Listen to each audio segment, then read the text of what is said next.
It's all part of his schema. What I need to do is a volume test. Check 1 and 2. That looks very low. Oh, doing amazing. So you don't often hear that. Why amazing? Alright, so what makes you think we have free will? What's the argument for that? Why do you think that we have free will? Test 1, 2. 1, 2. Now, even if we did have free will, we still wouldn't be able to, like, put it this way. If God existed, right, and he gave us free will, our free will still wouldn't overpower God's will, you know? You realise that? Oh my God, what's up, Aston? How you doing, bro? Bonjour. Bonjour, tau. Is that how you say it? I didn't see you yet, bro. Relax. I didn't see the Twitch chat. I'm just getting sorted out because we got like things going awry with the platforms, so I'm just making sure everything is actually live again. Didn't hit the go button, no wonder. So we might get some lagging, might get some crashing. What I need to know is whether the volume is sufficient on the YouTube side before we start TikTok up. How are you, sir? How was your day?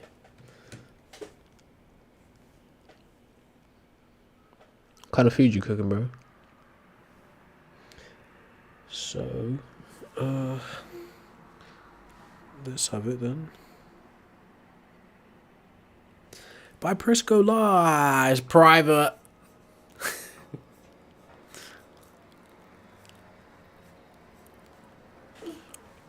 I really done myself in now. I don't think that's going to show in the algorithm. It just goes from private to public. Check. Test. I really done myself in now. Oh, that's not too bad. Should be okay with a little bit of hope. Alright, so I went live, but I had it private. What's up, Vincent? Long time no see, bro. To be honest, I don't know if the universe had a start, Vincent. If I'm just being absolutely honest with you, I don't know if the universe did have a start. So I don't know. But what do you think? It might be the case. The more I'm studying currently, is the more I'm realizing that, you know, it feels like a sci-fi movie. It's like we don't actually know anything. We got some good ideas, but certainty is just nowhere to be found. I'm talking to everybody at the same time, right? I'm talking parasocially. I'm joking. Yeah, I was talking to you, Aston, but I was also talking to Leo on YouTube. I'm about to fire up TikTok just now.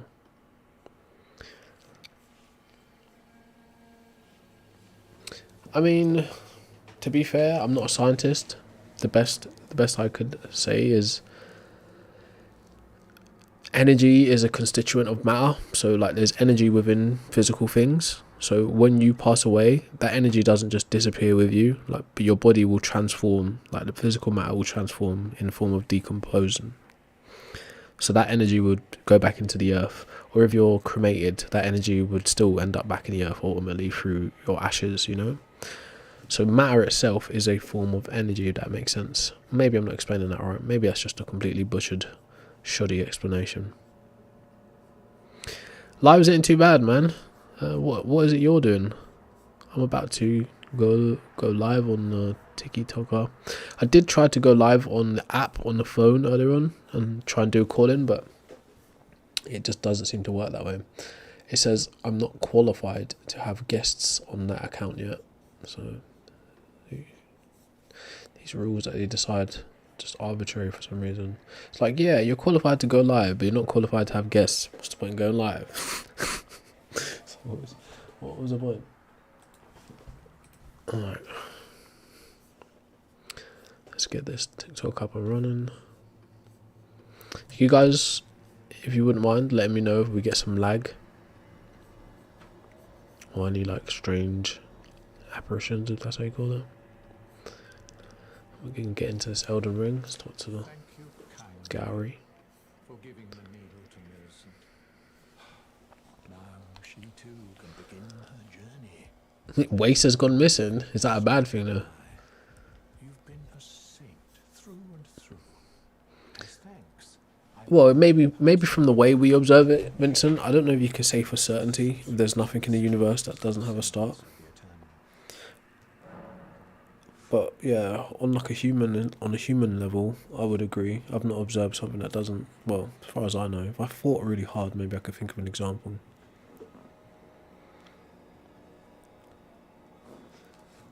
But that's the catch point, Vincent. Right? The energy. If energy can't be created nor destroyed, then does it start? please make certain that You see, like, and as like a non-physicist, like a non-scientist, she has the I don't know how deep I could go into that conversation without doing some studying. sun's only one arm and is yet preciously young. But if you actually like observe in our universe is experiencing what's called entropy. Oh, you noticed. And I'm not equipped to give you a definition of that, so I'm just going to get a definition now. Seems the memories eating away. Entropy, a thermodynamic quantity representing the unavailability of a system's thermal energy for conversion into mechanical work, often interpreted as a degree of disorder or randomness in the system. So it's like a lack of order.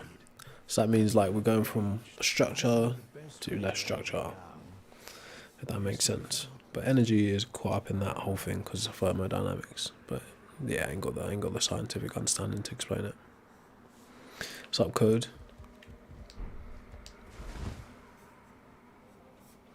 Not too bad, man.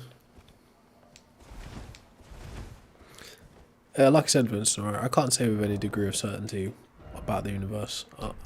I'll entertain a conversation about it, but I can't say for sure. I really don't know. Alright, let's go see if she's back at the windmill now. So it messed up that quest line proper earlier.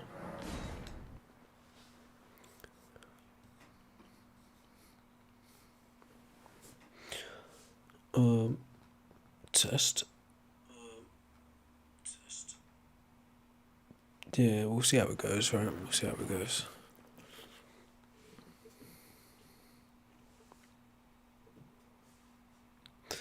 What happened yesterday? I've not seen any evidence for the resurrection yet.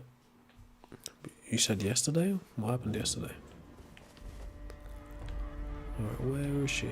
Where is she?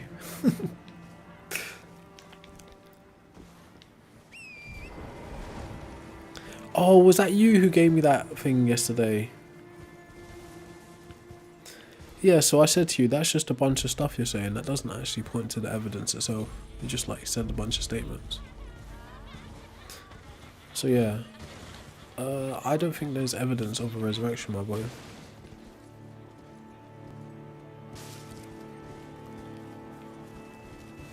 So, like, if you was gonna look for one hard piece of evidence for resurrection, what would it be?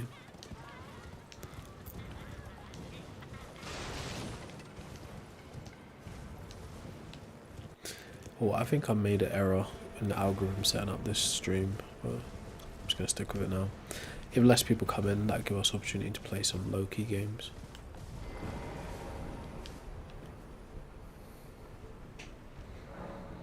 Yeah, I understand you're trying to make like a cumulative argument, but again, if the things you're including in your argument aren't substantiated, meaning they're not supportable, they're not like facts, if you will, then a cumulative argument will fall apart. It'd just be like what's described as gish galloping.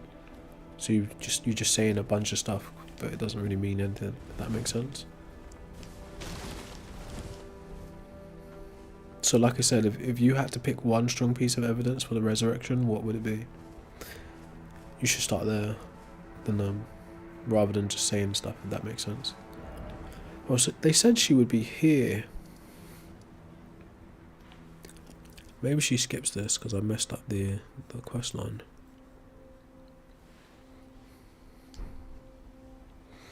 Every single one known to man, Pharaoh. Every single one known to man. I'm willing to go out on a limb and say every single one. because all the gods we know about from all the different cultures, we got no evidence to suggest those gods exist on their own, like just like independent agents.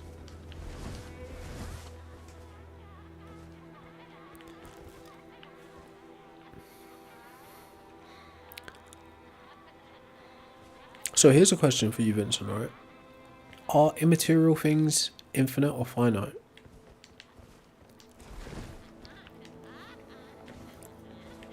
Because like I said, this is on the face of it, like it's just from a normal human perspective, it would appear so, right? But if we start to interrogate this idea a bit closer, it gets more complex.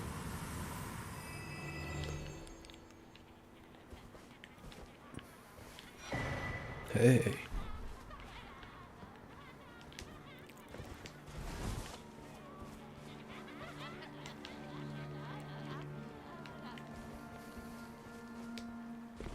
Yeah, it could be metaphysics, it could be thoughts, it could be minds, right? It could be anything you consider to not have like a direct material ground. It could be imagination, anything.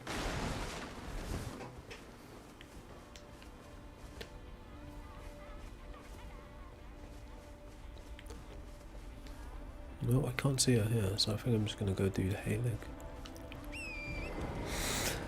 Wait. Right, let's just do a quick Google. She doesn't show up here. What's up, Pablo?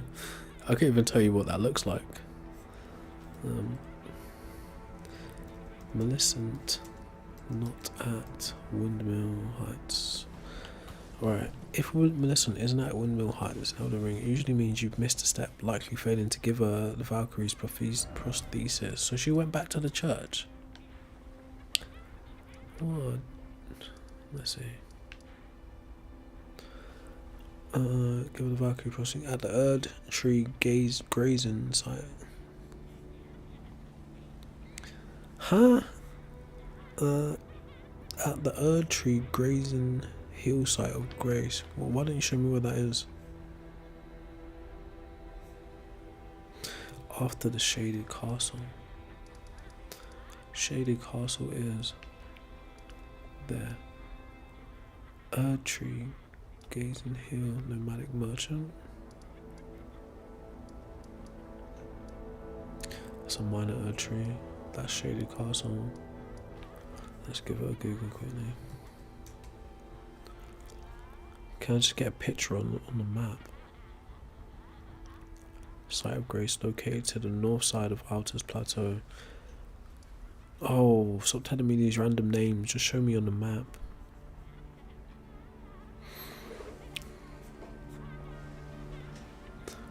Huh?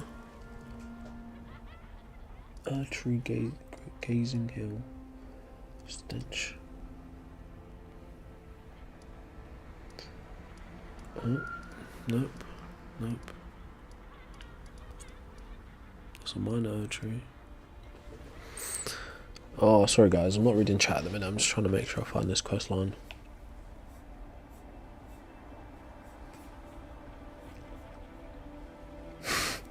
Everyone's just drawing these big red arrows, but like so pixelated you can't even see the map itself.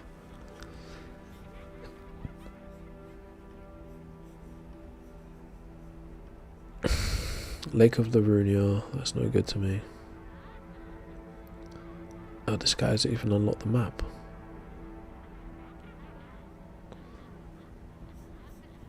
Oh, this is jarring. Location. Stands near the rocks by the cliff edge, north of the site of Grace. Just show me a picture.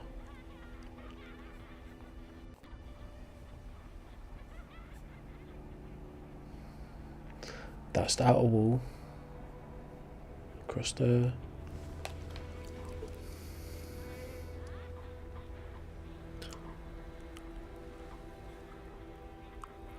Oh wait.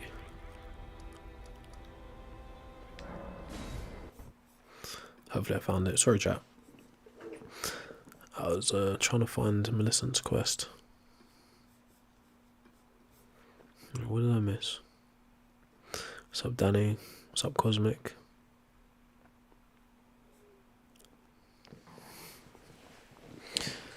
No, facts aren't simply the evidence, bro. Like if you're talking about archaeological things, then the actual material archaeological thing is the evidence, not the facts. But yeah, facts do count towards evidence.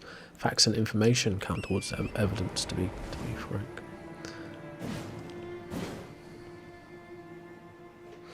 So yeah, I'd say, Leo, just give your strongest piece of information that the crucifixion actually took place and that there's evidence of the resurrection. Because, like I said, most people very serious believers would say there's not hard evidence for the resurrection. But if you have evidence for the resurrection, you should present it. Don't just point to stuff that aren't connected.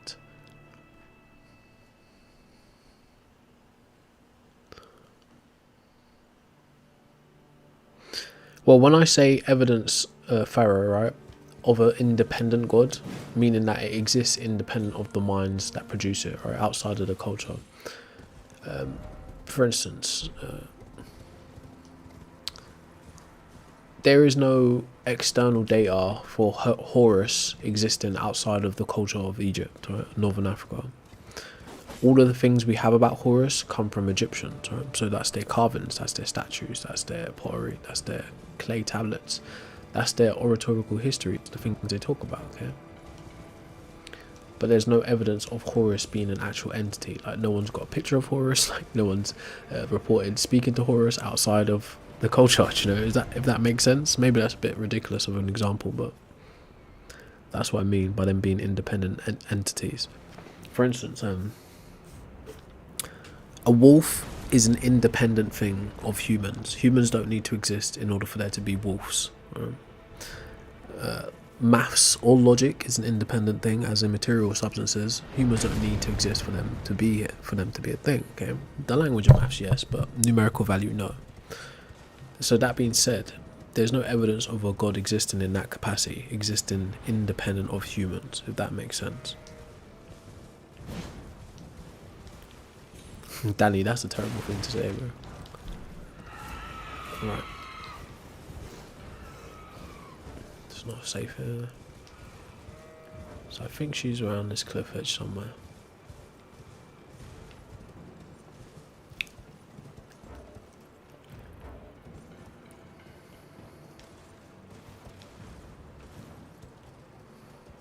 Yeah, but that's a natural event, Leo, right? It's very possible for a house to burn down, right? And ashes would be evidence of the house burning down.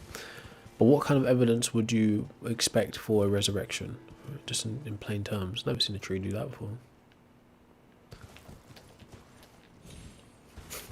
Maybe for the guy to pop up would be great evidence, but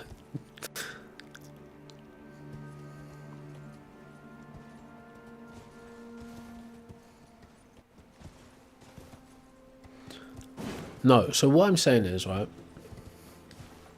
humans have devised concepts of gods, various different types, right, from pantheistic gods to monotheistic gods, but there's no evidence of those gods existing outside of the cultures that have produced them. That's what I'm saying, in very simplistic terms.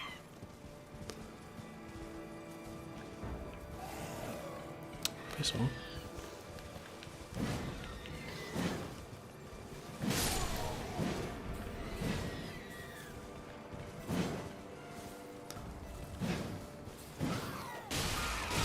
What's up, Atticus? Miyazaki invented it. These little shirts.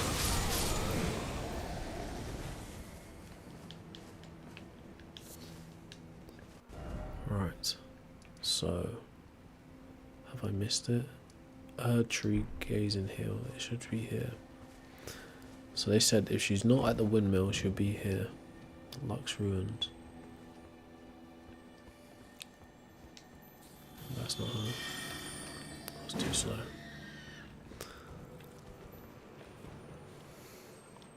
So tell us what you saw, user. What did you see when you passed away?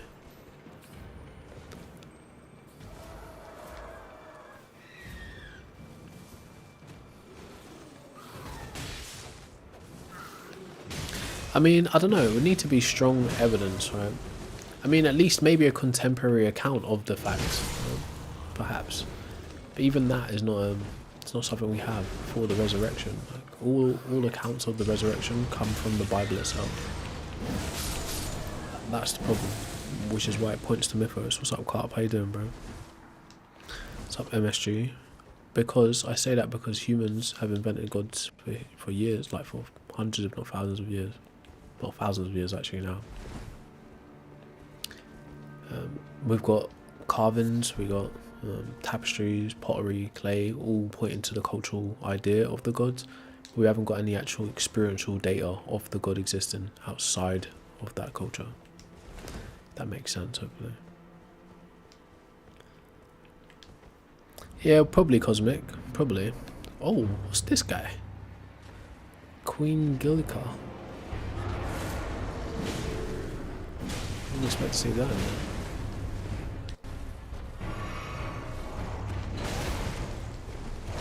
Whoa. Oh snap, he threw a stick. Or she. See how they do demigods? They just got her down there in a tomb.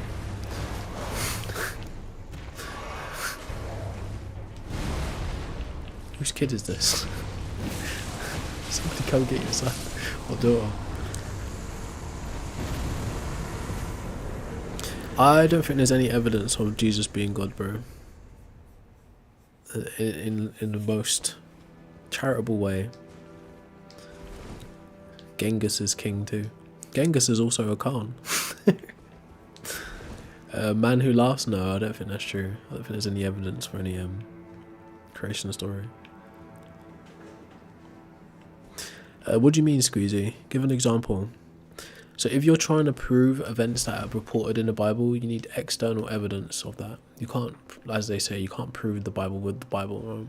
It's like, if that were the standard for evidence, then we'd do that with any kind of book, right? But we don't. So what do you mean? Well, I wouldn't mind some evidence for God. I'm like pretty stable in my conclusion that humans invented God, but I could be wrong. If there's evidence of a God existing outside of a human invention, then that would really change my mind. If there's a really convincing argument for a God existing, that would change my mind too. Yeah, but it's like me saying to you, right, let me, I'm going to prove the Bhagavad Gita with the Bhagavad Gita. I'm going to prove the Torah with the Torah. I'm going to prove the Quran with the Quran. Right? I'm going to prove the Emerald Tablets with the Emerald Tablets, right? Do you see how that sounds, right? So you need some, if some, like put it this way, quite simply, the religion or the religious text makes the claim. The evidence isn't the claim, okay? The evidence is what supports the claim outside of the claim, right? If that makes sense.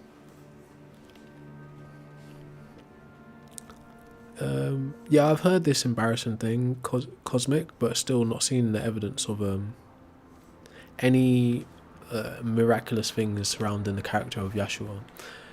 If you like watch people like Christ before Jesus, they will like flat out expose the fact that this guy probably didn't exist at all, him and Paul. But I'm not even going that far because I don't know enough about that yet. But there's plenty of evidence to suggest the guy may not have existed at all. But that's a different level. Sorry, Garrett. Yeah, it gets pretty bad. Green Valley, thank you for the like. Yeah, so Squeezy, that literally made no sense. I thought you was actually going to present some evidence. What's up, FR17? If humans create God, then how do you explain the sky? How do I explain the sky? What do you mean?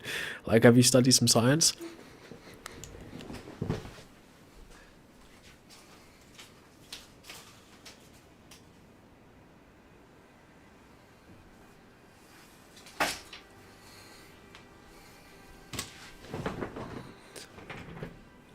Well, I think, right, at the current level of knowledge that I have at MSG, I would be willing, in a charitable way, to grant a Christian that a Judean apocalyptic preacher called Yeshua existed under John the Baptist.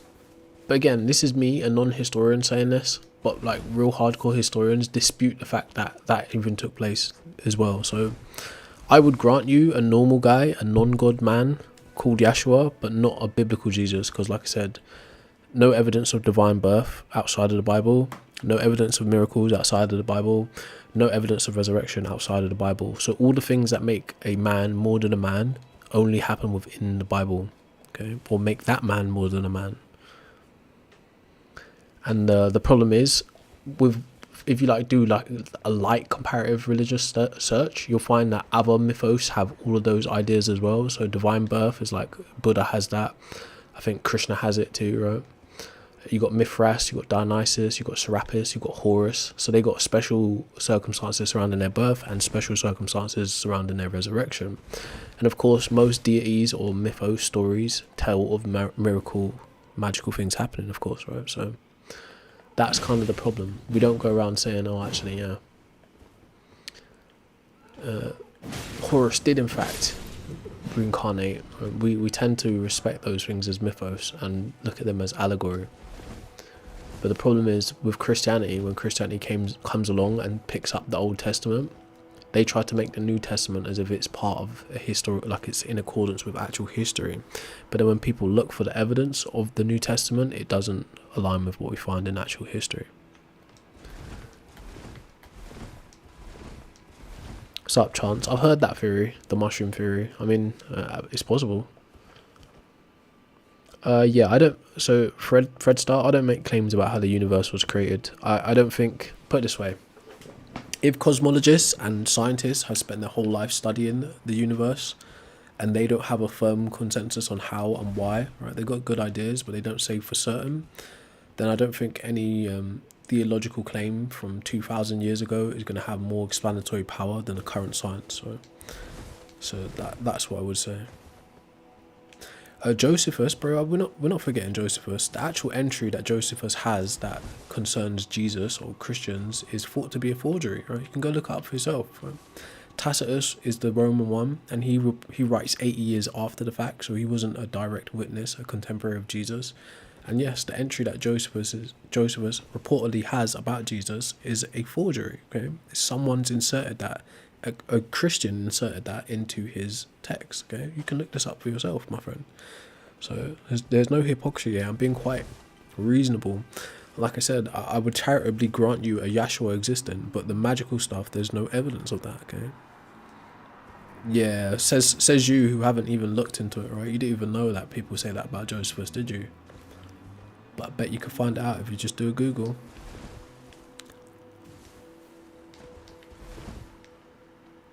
But yeah, I don't really personally like to get caught up in this whole Christian point of view on God. I don't think any one religion has exclusivity over the concept of God. The Abrahamic faiths have got really robust ideas of gods and stuff, right? From Yahweh, El Elyon, even ancient Mesopotamia and Sumeria, all the way down to Jesus, right? And Allah. They all got really great ideas, but I don't give them any unique like pass to say that theirs is more correct than Zeus or Ra or any other type of gods. I don't give them that kind of leeway. So I'm willing to critique any of them with the same kind of vigor. What's up, Blake, bro? How you doing?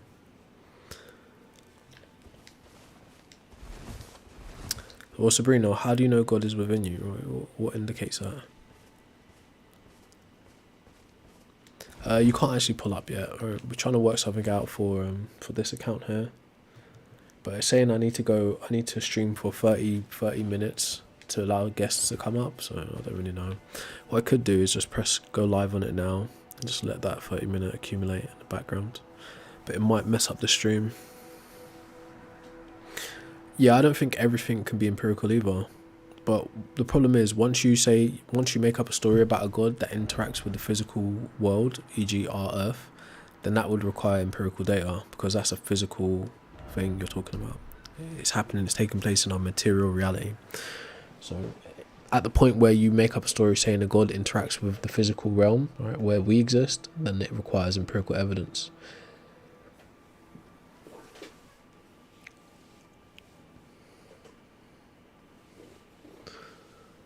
So what makes you think it's disrespect? We're being very respectful in terms of critique. I'm saying humans invented gods, all known gods.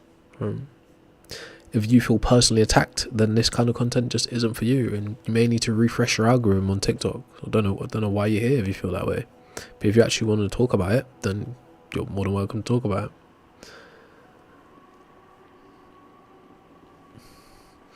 DH, I feel like that's a nice trickery wordplay, but I don't know what you're actually trying to say there, DH, on the red app. 77? Don't know. What do you think the answer to that is?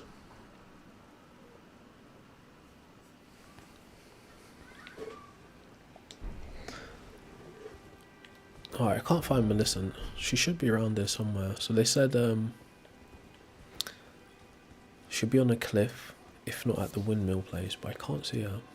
Let's find our bearings. We want to go north.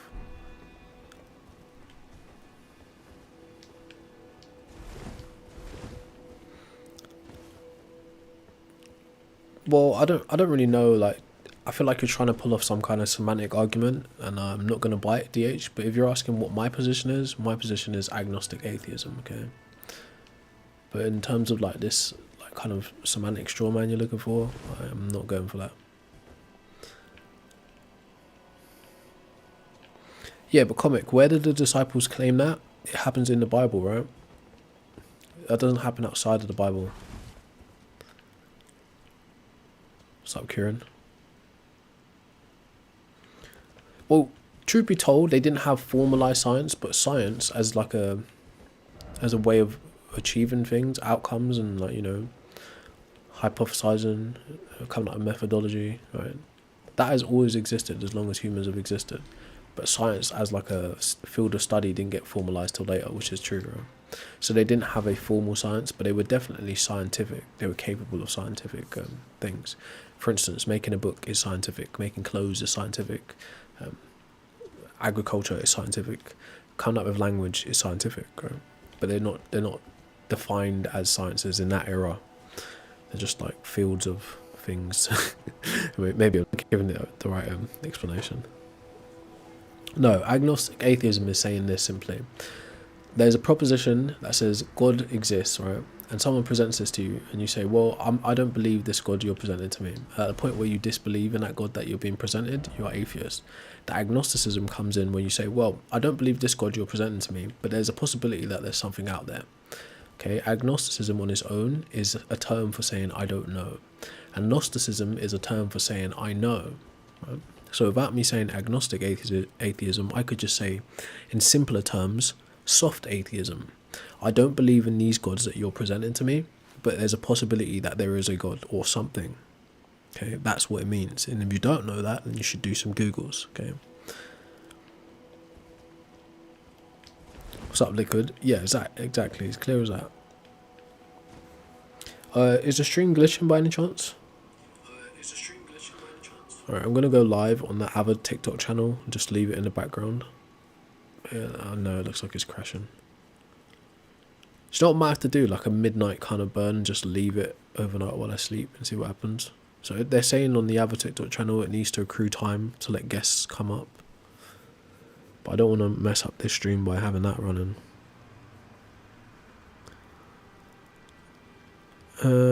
Well, that's a bit of a strange name, Big Toe. It's a bit of a strange name indeed.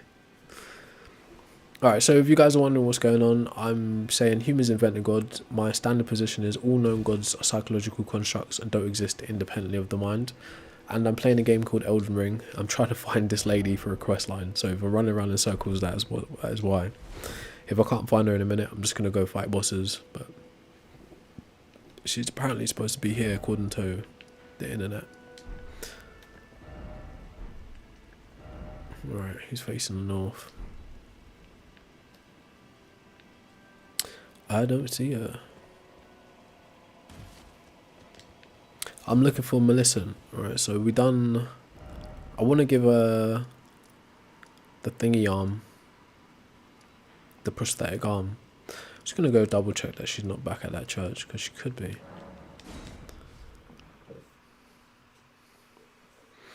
Millicent is the one-armed girl in Caelid.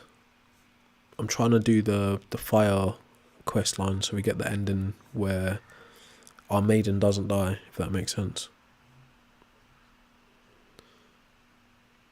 Who's Raya? ACT, thanks for the follow, bro.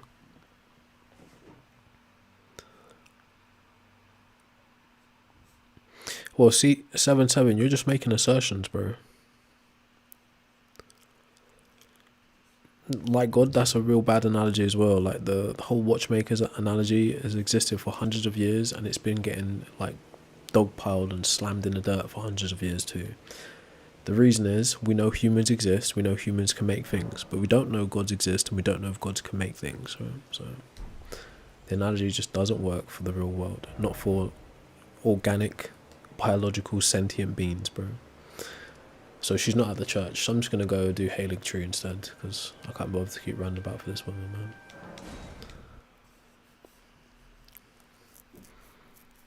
What's up, Bake? I don't really have a solid opinion because I'm not well studied on quantum physics or mechanics like that. Personally, I don't make claims to how the world or the well, I know I got a good idea how the Earth comes about, but not the universe in totality. So that's what I would say.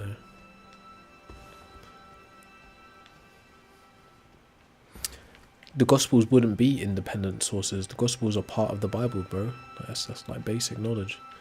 And a second layer to that basic knowledge is that the Gospels are anonymous. Matthew, Mark, Luke and John.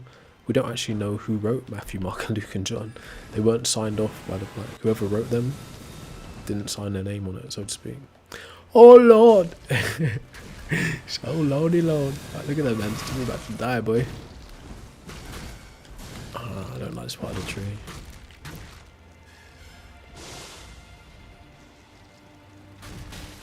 Damn it.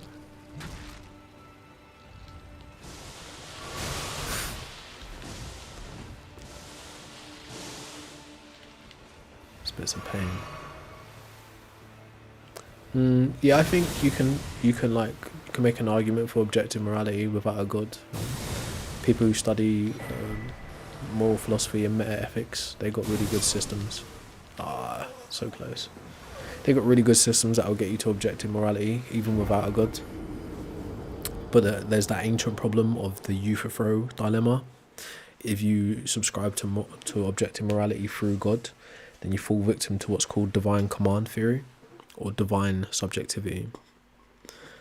So yeah, even though I don't personally subscribe to objective morality, it is possible. There are frameworks for it.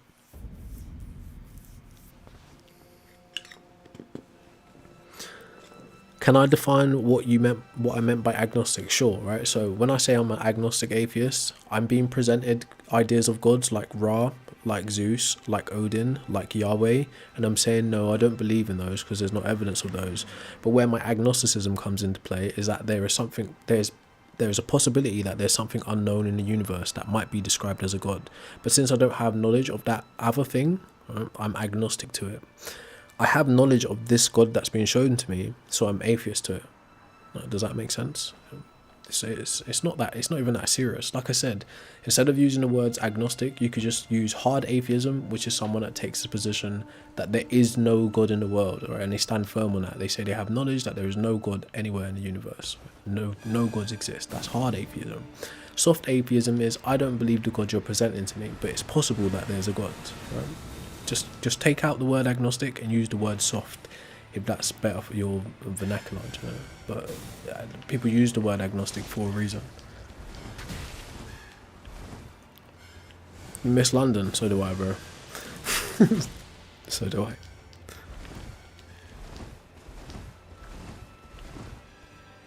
I. Well, the disciples dying for their beliefs isn't a good argument for their beliefs being true. Just to be fair with you, I give you a whole list of people who died for their beliefs, but it doesn't mean what they believed was true, right? That's quite obvious.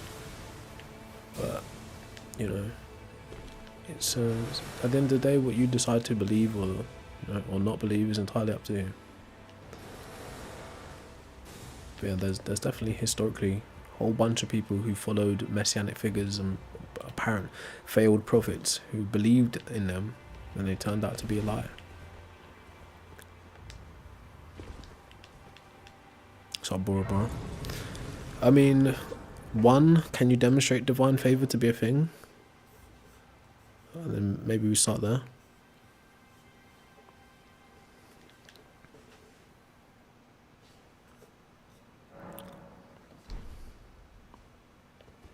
Well, see, the thing is, I'm the type of person who says that there isn't any 100% certainty.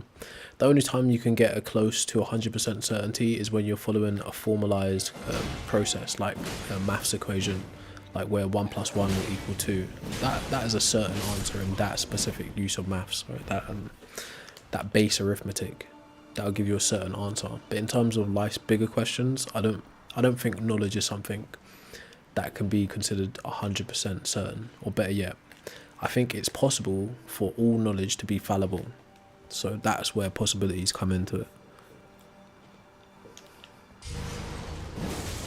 What's up, window? My reasoning is that there's plenty of evidence of humans inventing gods through history. There's no evidence of those gods existing independent of the people who invented them. In a very simple example, an ancient Britain wouldn't have gone out onto the British Isles and discovered Ra from Northern Africa. They wouldn't have discovered El Elyon or Yahweh from the Levant. They would have devised a god specific to their culture.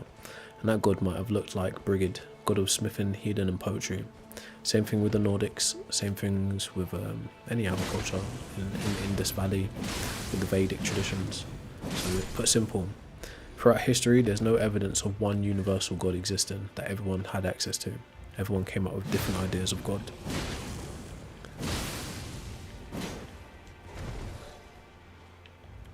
You can. There's actually like a golden period, bonkers, right, of any game. If you leave it for a certain amount of time, I can't remember how much the time is. If you leave it for a certain amount of time, you forget all of the intricate stuff and you just remember the major plot lines. So at that point in time, it's the golden period to replay the game. You should Google it. I can't remember the exact period of time. But you actually can get that joy playing it again, because you'll still be surprised by stuff, because you won't remember all the minuscule details of things. This is my 4th play. I still get surprised by stuff. So think about that. Oh, that serves me right. So yeah, and to throw a spanner in the work, there's also ignostic. That's IG, not AG. Ignostic is basically saying it's impossible to have a conversation about God because it's undefinable. All right, I'll get the actual definition for you. But there's agnostic, which pertains to all different types of subjects of knowledge, right? It's not just about God. And then there's ignostic, which is specifically about God. So ignosticism, right, or igtheism, is the philosophical position that the question of God's existence is meaningless because the term God lacks a coherent, universally accepted and verifiable definition, which is a fair argument. It was coined in the 1960s. It argues that one cannot debate the existence of a concept that is not first clearly defined, right, which is a based take.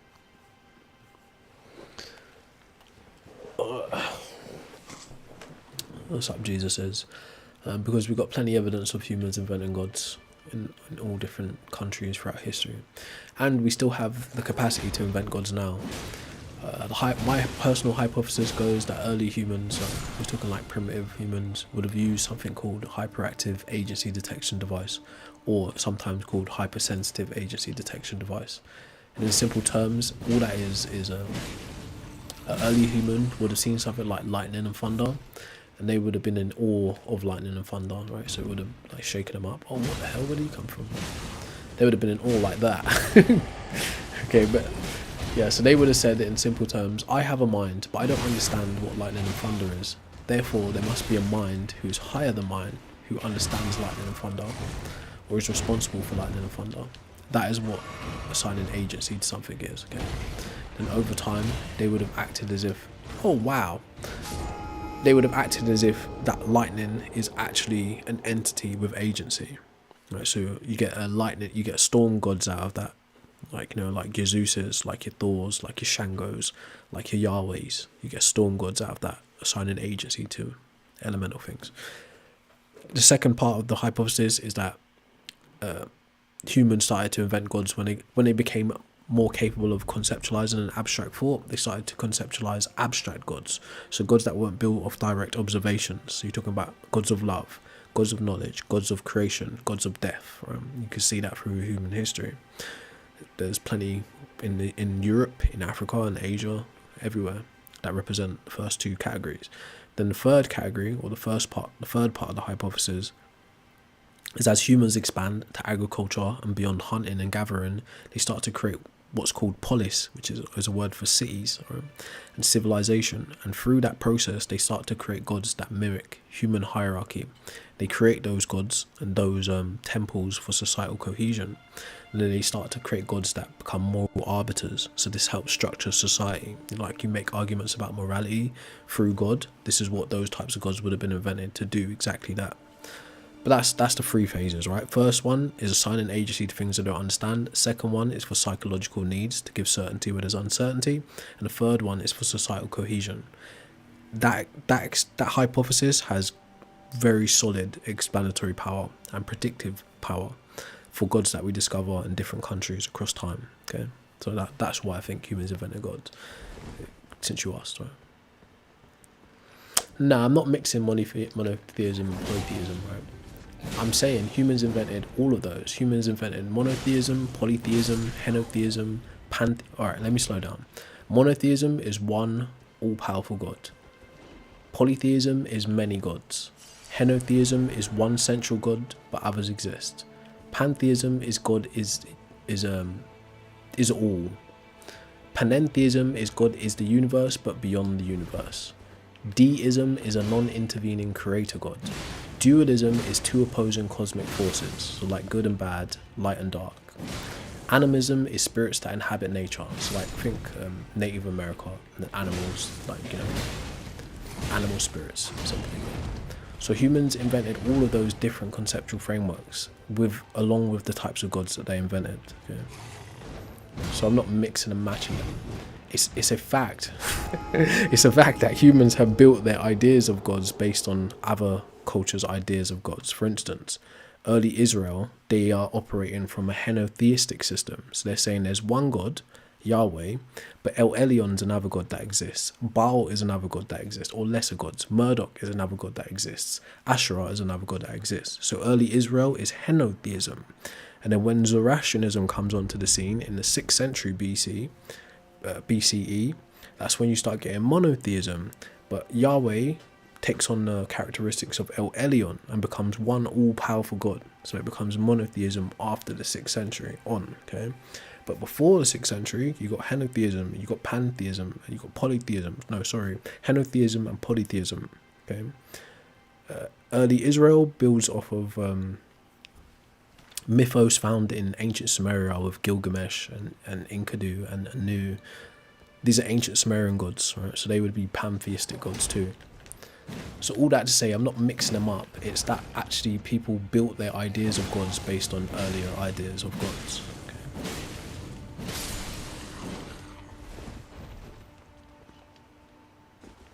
Yeah, you're right, McTime. I don't think any of them are better than any other. They're all equally as flawed and all as equally valid, put it that way. Or at least in terms of there being evidence for them.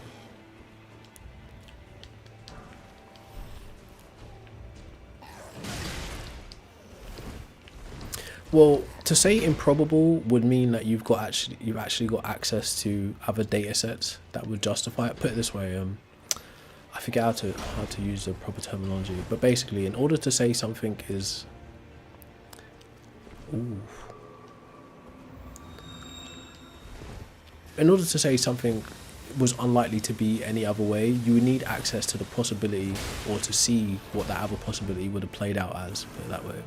Since we exist in a life-permitting universe, we have no other opportunity to observe what a non-life-permitting universe would be like with us there as a mind. Does that make sense? Right? There's a term for it that I just can't remember off the top of my head.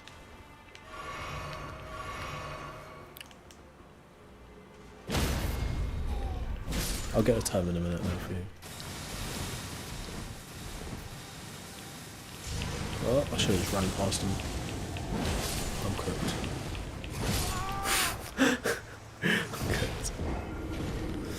Yeah, but how does one justify that? Why did he? That's why God doesn't show up as a scientific explanation in any field of science, because any one idea of God is unfalsifiable. So it doesn't serve as explanatory power for natural phenomena. This is why people talk about Occam's razor. when you assert that a supernatural entity exists and explains something that we observe in the natural world, you're creating more questions than answers, because you don't know anything about the supernatural entity. You don't know how the supernatural entity does what it does. So using that supernatural entity to explain a natural phenomenon, you now know less about the natural phenomenon, and you still don't know anything about the supernatural entity. That's why God isn't used as an explanatory device in science, because it's unfalsifiable. For instance, if you were to say God is energy, God is the universe, God is logic, right? How does one differentiate that from anything else? How do I test to make sure that is in fact God? These are the kinds of problems you'll run into. Whereas if you say, actually, we can describe the laws of logic, whether we can actually hold them in our hands is a different thing. So we can define them as what they are. And in fact, the laws of logic help us define what things are in the first place. So stuff like that. I know it's a bit jargony. I'm trying to work on that, but I haven't found the best ways to say the stuff yet.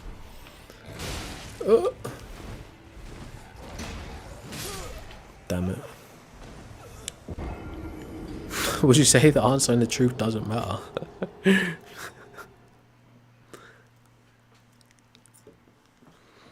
See, the only problem is, Katie, right? You would only say that if you don't understand what the laws of logic are. Now, I'm not like an analytical philosopher or a mathematician or a scientist. I'm just like a normal non-believer. But the idea that laws of logic would fail you in the first place is illogical. Right, with all due respect. But yeah, maybe that's just my take, and it might be a bad take, right? And I'll eat that. But yeah, I think what you said was a bad take. So. But that's just my opinion. Oh, okay, let's just speedrun. Metal Grease.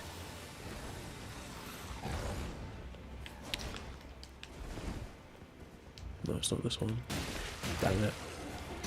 Oh, I'm cooked.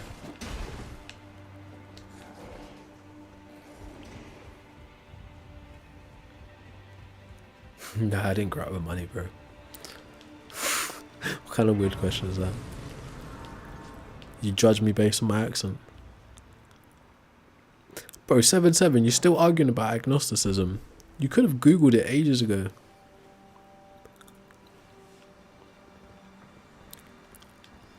Well, personally, DH, right, as a non-scientist, I don't really get too deep in ideas of dark energy. I don't even know if like fully accredited scientists will fully vouch for the idea of dark energy. Some might not. But there have been scientific theories and ideas in the past that have turned out to be wrong and completely debunked. I'm not saying dark energy is one of those either. I'm just saying I don't know enough about it to have a real opinion on it.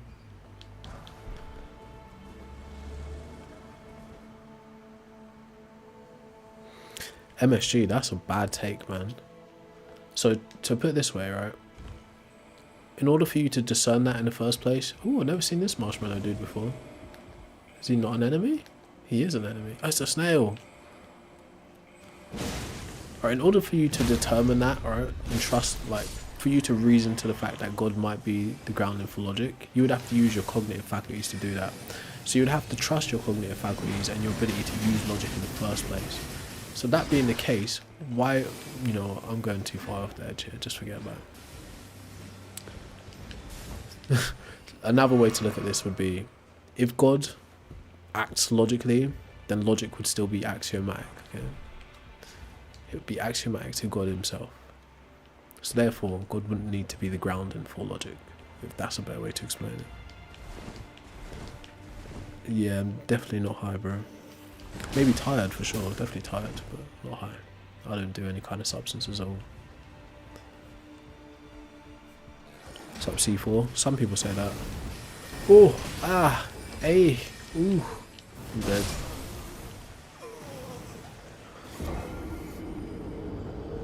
What's up, Sonny?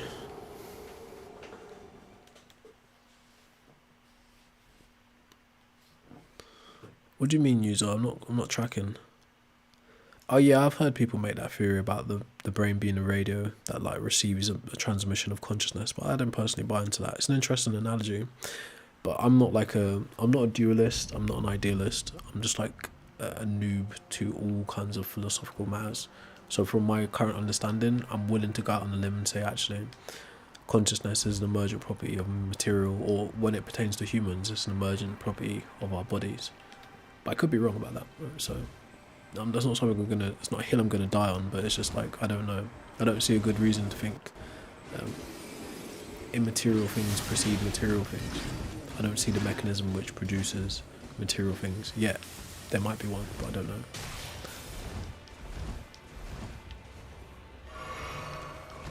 Hey, sorry, McTime. I did see that in the corner of my eye. Just give me a sec. Get to a safe place.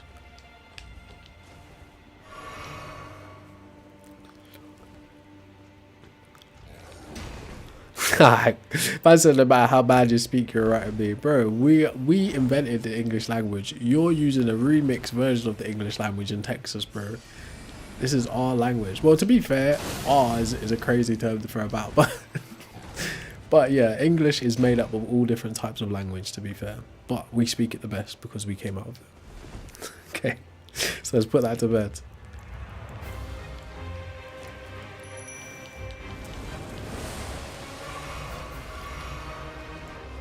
Guys are paid as well.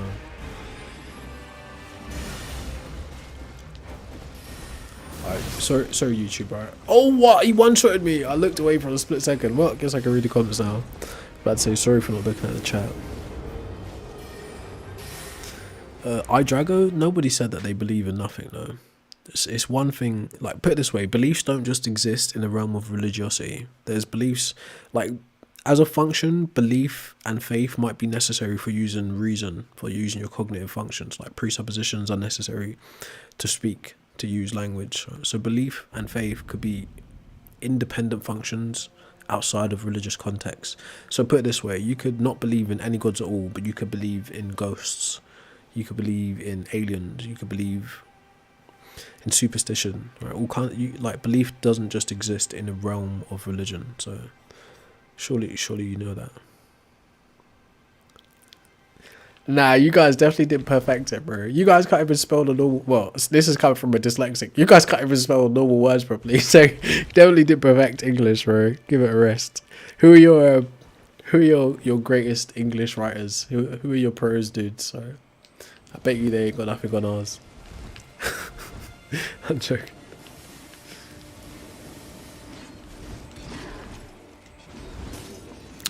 Sick records? Probably not. I'm not going to be reading Deuteronomy, but the reason I'd say that is because I'm not really interested in religious texts, but I might come across it. But I'll offer you one in return, right? Read Isaiah 45:7, King James Version. Right. There you go. There you go. We go script for script. We go script for script. I'm joking. I'm not a Bible type of guy.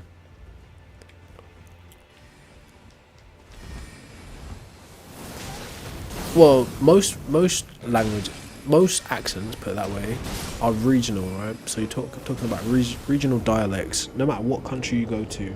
Like, for instance, I read a while back, in France, up until, I can't remember the exact time period, right? So forgive me if I butcher the time period, but up until a certain point of time, there were lots of different villages with different dialects that were all considered French people until a certain period of time where they united them and they made them speak one type of French. Same thing happened in Britain, okay? But the regions where people were spread out on the land, the accents still remain within the culture, right? So the accents will be regional.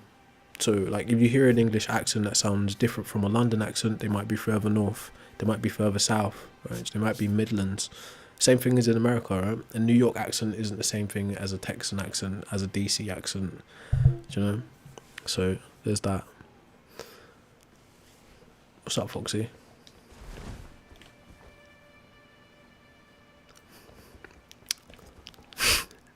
Now, me, I wouldn't take my accent as a good example of like Queen's English, if you will. I'm from like a lower working class part of England, so like a town. So even amongst other English people, they'd say my accent is a bit doggish, if that makes sense. Like this is like a lower working class accent. It's not like fine, refined, you know, the twine, the slang. It's not like that. Even though I mess around sometimes and I do that, my accent, like normal talking accent, isn't that kind of Harry Potter Queen's English. English, right? But again, it depends on what part of England you're in. Yeah. So like, yeah, they would have very unique accents, right? Bristol, Liverpool, Newcastle, Birmingham, all of them would have very unique accents in comparison to mine.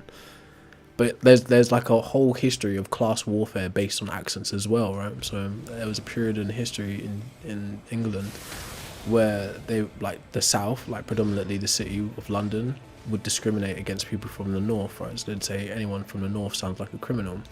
But little birdie tells me that history comes from the fact that their kingdoms up there, I forget what they're called, not Mercia, but those kingdoms, before it was a united kingdom, was given the South hell. So that history is kind of just stuck. That's why they treat them that way.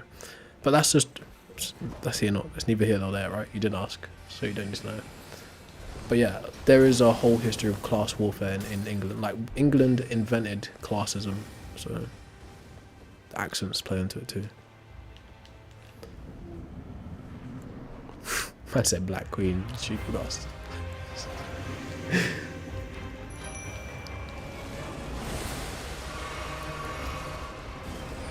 Well, if you really deep it, right, America is an extension of various different European empires in the first place.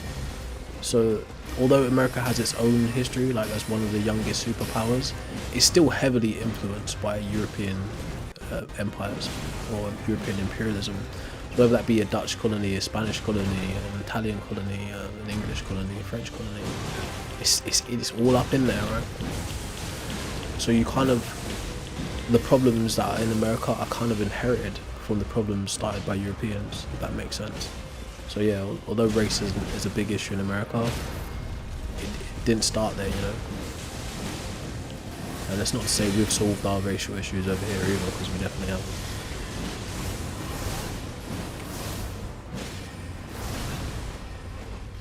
No, there's certainly racism everywhere in the world, unfortunately. I've yet to know or to hear about one utopia. So consider that. I think there's racism everywhere. Thing is, right, it might turn out, right, a lot of people argue about this idea of Shakespeare. Shakespeare might be like a Homer character. It might turn out that he wasn't actually an individual, and this is conspiracy, right, so you don't have to take this as facts. Don't let me ruin your literary lunch. But yeah, it might turn out that Shakespeare is more of a Homer type of character, like a pen name. But who's to say, right? Some people would not take that nicely. But yeah, like, yeah, I'm not telling you to take that as a fact, but yes, we do have Shakespeare. But yeah, anyways, we're just gonna get into a really pompous conversation. So anyways, humans invented God. If you disagree, feel free to present your evidence to the contrary. We got like spiraled. So J Mandes, I don't think it's possible for a human to be possessed, because I don't see any evidence of demons or like supernatural things existing. I think most of the time in history when people have described possessions, they've been talking about things to do with psyche or like mental health. I think that's the case. Or neurodivergence or biological differences. I think that's the case, and it's been wrapped up in magical thinking and theology. It's what makes people think, okay, guy's having an epileptic fit. Oh, he's being attacked by a demon. Child is born with autism. Oh, it's the demon, right? You know, this is the kind of stuff magical thinking produces. It makes people become anti-science. So you'll find a lot of that thinking still exists in the most impoverished parts of the world. But you'll also find higher education correlates to irreligiousness. Right? So that means the more educated people are in certain particular parts of society, is the less religious they are. Okay, so that being said, I don't see there being evidence of true possessions outside of horror stories, like historical Catholicism, like nonsense kind of stuff. These are people who, they did some terrible things in the past. So them thinking that there's a demon possessions doesn't really surprise you.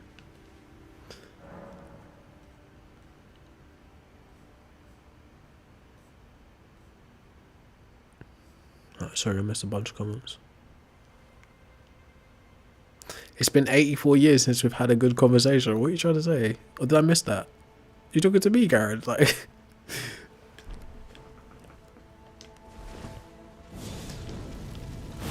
Well, yeah, some might try to reconcile their spiritual ideas with science.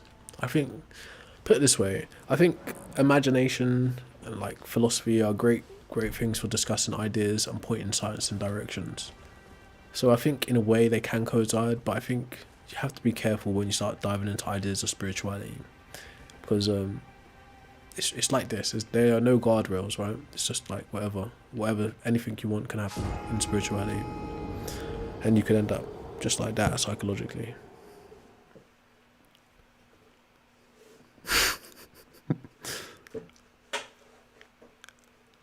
Oh, I see. Yeah. The conversation has got long derailed. Long derailed. So yeah, I think intelligent design is a bad argument.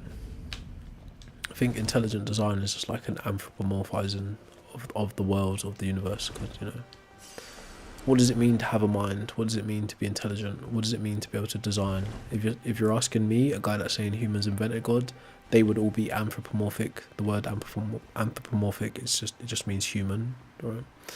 They would all be human features that are projected onto a agent. Okay, but yeah, there's too many reasons. Like say we actually granted intelligent design. Say we just granted there was a God. We could still critique the fact that design isn't done well based on what we discover in the natural world. For instance, some people will argue, look at the complexity of the eye. The complexity of the eye means it was designed intelligently. But then someone could just point out, actually, do you know that your body can reject your eyes because your immune system would perceive them as a threat, and you could just be blind overnight? Is that intelligent design? Okay, so there's a bunch of other things. Things like having to consume life in order to sustain life. There's what you're doing is like you're having this rosy coloured point of view about the natural world instead of having a really as much of an objective view of the natural world as you can have. Right? And when looking at the natural world objectively, it doesn't appear like it has intention. Right? The same problem with entropy. If entropy is real, then there's less and less order the longer and longer time goes on. So would that be a fact of design? So what's up, Lucian? Through moral philosophy or ethics, metaethics. That's how you can get objective morality. Yeah, you can't request yet. I've got to work out a system to get it working, right? I mean, I can have people come up on this channel, but not while I do game streams, right? Only when I do mobile streams. But yeah, I don't know if I want to go live on this channel. I'm trying to go live on my second channel, which is this one. But it says I need to have 30 minutes of live time logged in before I can start accepting guests. So I actually did try to go live on it earlier this evening, but nothing. Didn't even show any algorithm, to be fair. No, I would agree, Katie, yeah, that your mind can alter your body. But me personally, I think your mind is a emergent property of your body anyways. Did I come that way? But yeah, your thoughts absolutely can influence your body. But in the same token, right? Even with a mind, we are still super limited in terms of control over our actual body. Right? Our body has, I don't even know how many, but lots of autonomous systems happening. You've got your nervous system, you've got your lymph nodes, you've got your respiratory system, you've got like I forget what it's called. But put it this way, there's lots of automatic systems happening in your body which you can't tangibly tap into with your mind. But yeah, you could actually make your heart race by thinking about something. You can make blood flush to certain parts of your body by thinking about something. You can slow your breathing or accelerate your breathing, but you still don't have like full control over your whole body. But yeah, I would agree your mind can affect your body for sure. Same thing with placebos and nocebos. There's lots of studies on those.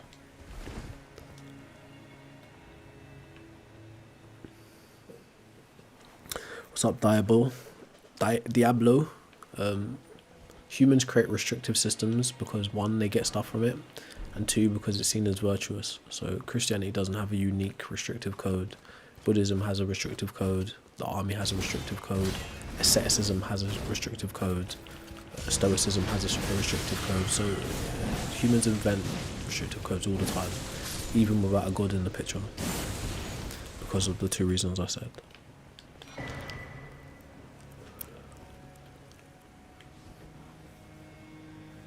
Who's going to change my mind?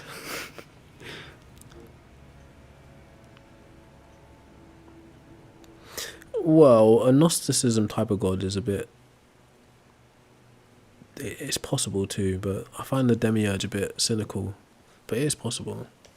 It's definitely possible. Just as possible as any other configuration of a God. But just no proof of it being the case. What's up, Debbie King? I agree. There are ancient gods that we know about.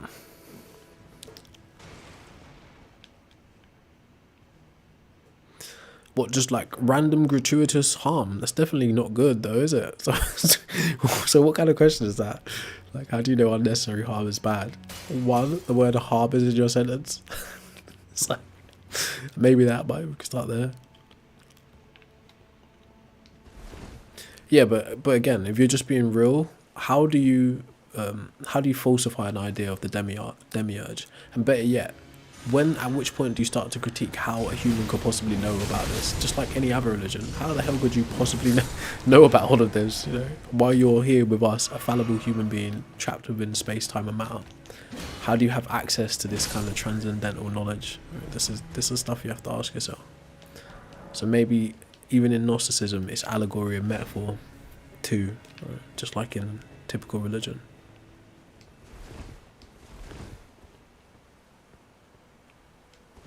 Sup, Sing Song?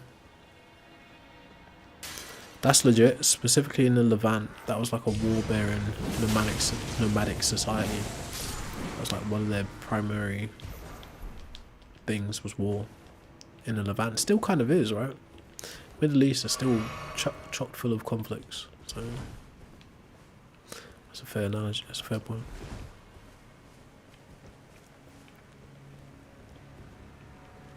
So falsifiable means you can think up a way to prove it wrong.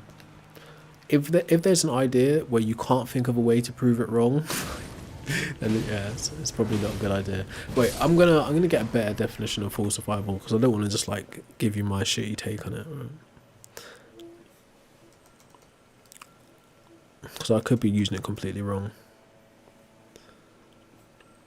So falsifiability is a key concept in philosophy of science introduced by Karl Popper. It's the principle that a scientific theory must be able to be proven false through potential observation or experimentation to be considered scientific. It serves as a demarcation line. I thought I said something else. Distinguishing genuine science from pseudoscience by requiring that a hypothesis make specific testable predictions that, if contradicted, would disprove the theory. Like finding a black swan disproves all swans are white. Hopefully that's a good explanation.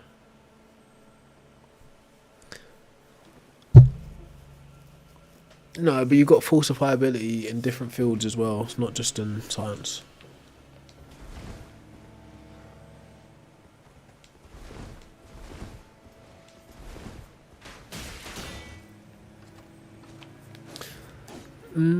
Well, the Christian God's not the first God to make a commandment saying you shouldn't worship any God but me.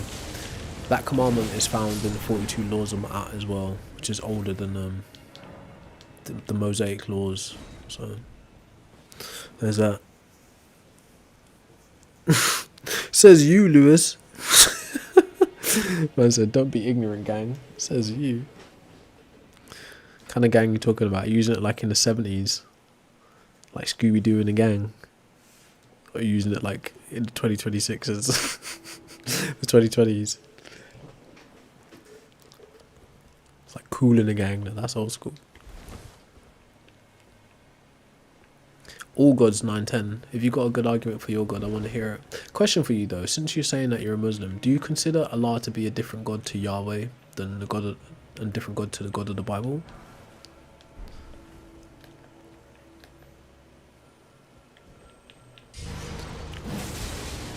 No idea, Dragon.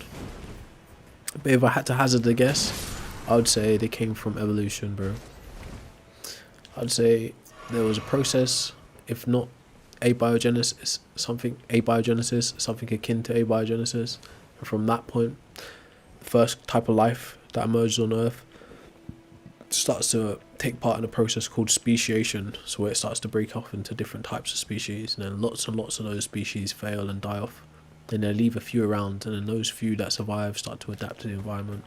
They reproduce, and they keep carrying on improvements and adaptations, which is described as evolution in like a poor man's way of saying it, which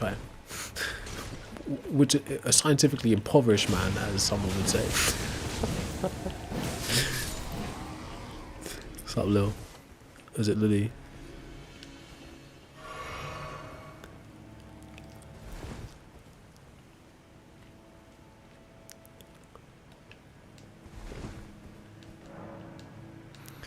Yeah, it doesn't mean it can't be true, right? So like I said, there's a possibility, and then again, being like a noob in all of these kinds of fields, there are even things called modal possibilities. So they start to vary. Like there's several layers of fuckery in human thinking, right? That just sometimes it makes it hard to believe that we actually exist. But yeah, there is a possibility, right? Don't get me wrong.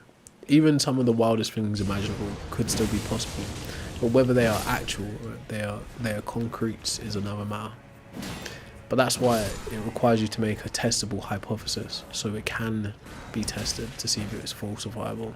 If that makes sense. But yeah, if you was to make, did I die?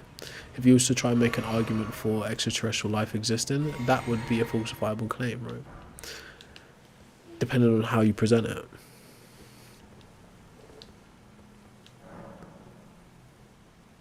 Well, yeah, Dragon, I did just give you like a kind of brief overview of evolution. If you live in the UK, you should go see the Natural History Museum. They got lots of stuff they laid out for you to just look at in a visual setting. You can actually see the fossils. You can see the timeline in front of your face. There's actually a video on my TikTok of me going there.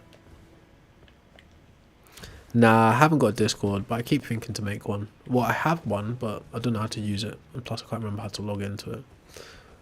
But I keep thinking to do it, but then I think it's too much to manage another social media platform. So it could just get out of hand.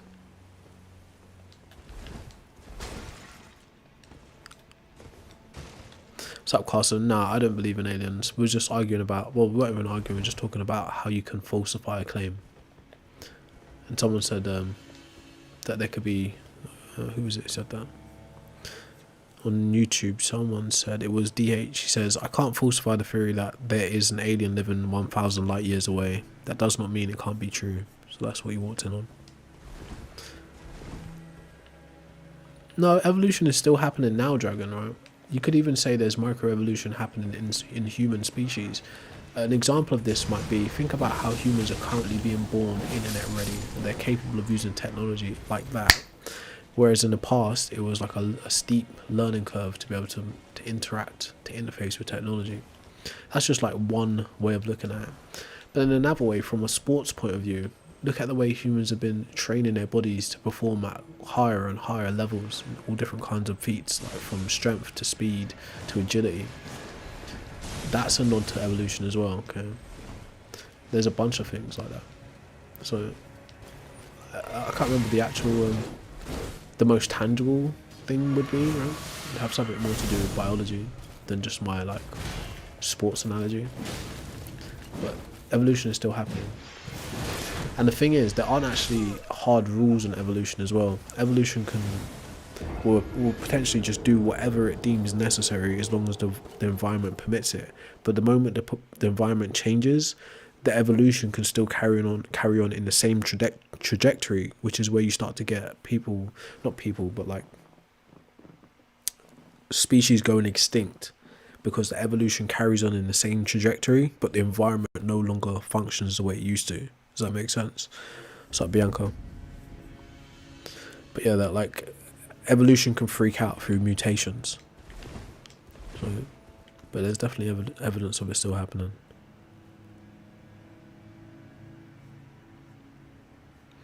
So when you say macroevolution, what do you mean?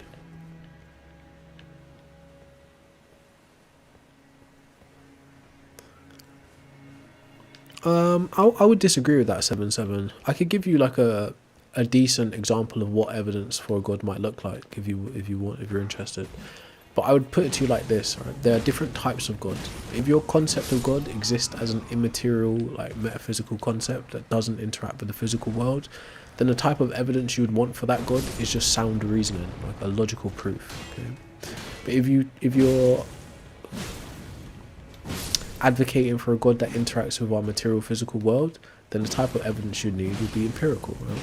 So what might that empirical evidence look like? Well, it would have to be public, it would have to be testable, it would have to be mind independent. It would have to defeat all competing hypotheses. Okay? Something like a prediction of so if a God done like a Kinkai transmission to every mind on earth in the language they speak, and he said, at 12 o'clock in your time, I'm going to tweak the constants of the gravity, if that's the right way to say it, by 3% for 30 minutes, right? So he's giving you a specific prediction and he's giving you a specific action, right? And because he's giving you a specific prediction and a specific action, you can set about coming up with experiments to verify what it's telling you it's going to do, right? And at the point where it does what it's going to do and you measure it and you see, yep, the gravity did actually change for 3% for half an hour at this time, then it's on you to find out, right, is there any competing theories or hypotheses that would defeat this actually being a God speaking to us and telling us that it just did that? Okay, that seems wild, absolutely out there, but not an impossibility. Okay, but there's various different scenarios like that would be very good evidence for a supernatural entity like a God. But yes, someone could always come along and say, well, even though God gave you time to get ready to experiment, he gave you the prediction, he actually tweaked the gravity, it still could have been a devil, right? It still could have been another spirit, it could have been an alien, right? That will happen. Evidently that will happen, right? But like I said, if you're arguing for a God that's immaterial, like a metaphysical concept, then a logical proof would suffice, because it doesn't interact with the physical reality. But if you're arguing for a God like the one in the Bible who interacts with the physical reality, you'd need something substantial like what I just told you, right? It wouldn't be able to be culturally specific. It wouldn't be able to be historic. Unless it's like, hey, go here and dig for 700 meters, and right there at that spot you will find XYZ. Even that is kind of a bad piece of evidence, right? Because there could be any number of ways someone could know that. But tweaking gravity by 3% for 30 minutes, that's not really something a human can do, right? So that's a ridiculous type of evidence, but it would be very difficult to defeat as evidence for a material interacting God. Okay, just as an example. So that was for you, 77. Okay, I appreciate you, Bianca. Thank you for the follow. But yeah, like I said, it wouldn't be able to be culturally specific, right? So it's not just for this special group of people that he loves and admires the most. Right? It would have to transcend cultures. It would have to be public. It'd have to be mind independent, meaning it's not just occurring in minds, or it's actually physically happening independent of humans. All that kind of stuff would need to be taken into account. Greater minds than me, real scientists, would have a field day with coming up with like real examples of what God might look like. But that's just me and nobody saying that. But as I said, if you're arguing for an immaterial, like philosophical God, then a good logical proof would do for it. Right? A type of logical proof that would mean it couldn't be anything else other than this conclusion, which is also hard to do, but it's easier than the latter or the former.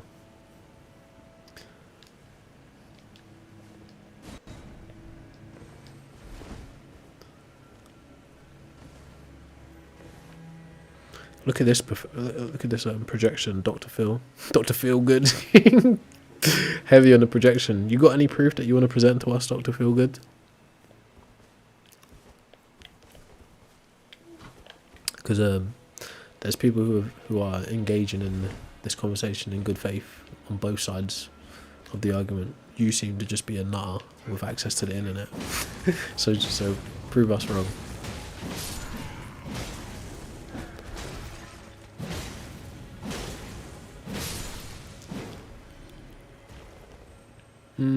Problem is, right? I haven't looked at that study myself. Brennan, I don't think humans are invented, in short, right? I haven't looked at that study myself, but from the little that I do know, there's not enough evidence to suggest there was actually ever a global flood at any point in human history. Local floods, yes, but again, this claim that you're given is based on one, a religious text. I believe it's Old Testament. Noah is, but also based on mythicism, if that's how you say it. The story of Noah's Ark is taken from earlier religions in the Levant, right? So you got stories from the Sumerians and the Mesopotamians. I can't remember the exact crossover, but taking Noah's Ark as a literal event is kind of a silly thing to endeavor in the first place, right?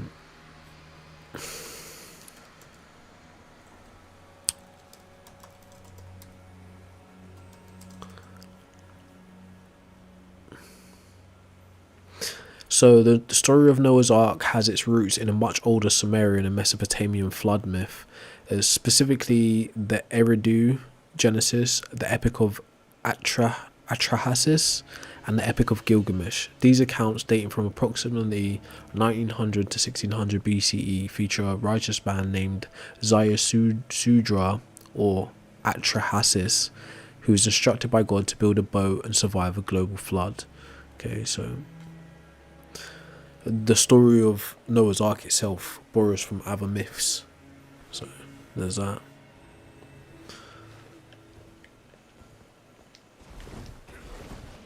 Sorry, I missed what you said, Dragon. I can't track all the conversations, but I'm trying. They may not have had religions. They may have had something which we describe as a proto-religion and proto-gods for sure. Oh man, I messed up my my YouTube stream. It was just there this whole time on 0 views. I totally tanked it. So I was right. So let's go snatch back some bandwidth from that stream, because it's just doing a whole bunch of nothing.